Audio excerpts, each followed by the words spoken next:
trial delays mean the former president could spend less time in courtroom and more time on the campaign trail.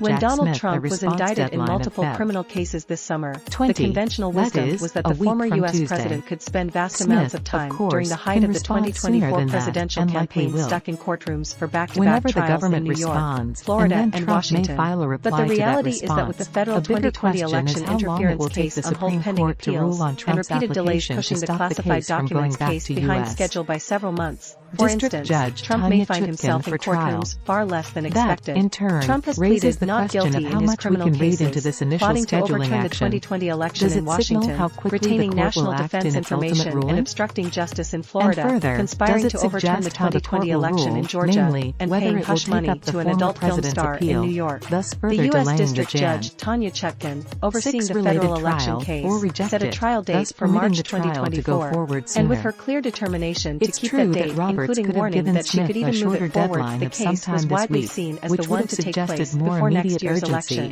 That was until the U.S. Supreme Court became entangled in the case in two major ways this month, in a development that could have far-reaching implications for the timing and for the eventual outcome of the trial. First, the court declined to decide the question of whether Trump could dismiss the charges on presidential immunity grounds before the U.S. Court of Appeals for the D.C. Circuit had issued its own ruling, remanding the case back to what could kickstart a lengthy appeals process.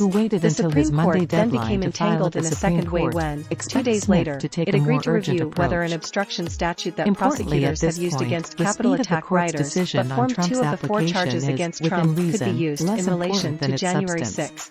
Separately, the Supreme Court is almost certain to take up Trump's expected appeal against the Colorado, which could have the effect of further delaying the trial for months, or forever.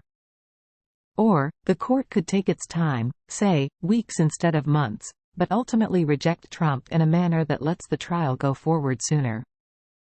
As I wrote Monday, this should end with the High Court simply rejecting Trump's gambit and letting the D.C. Circuit's well-reasoned decision denying immunity stand, but this initial action doesn't tell us enough to know whether or not that will happen. Thanks for watching. Don't forget to subscribe, like, comment and share.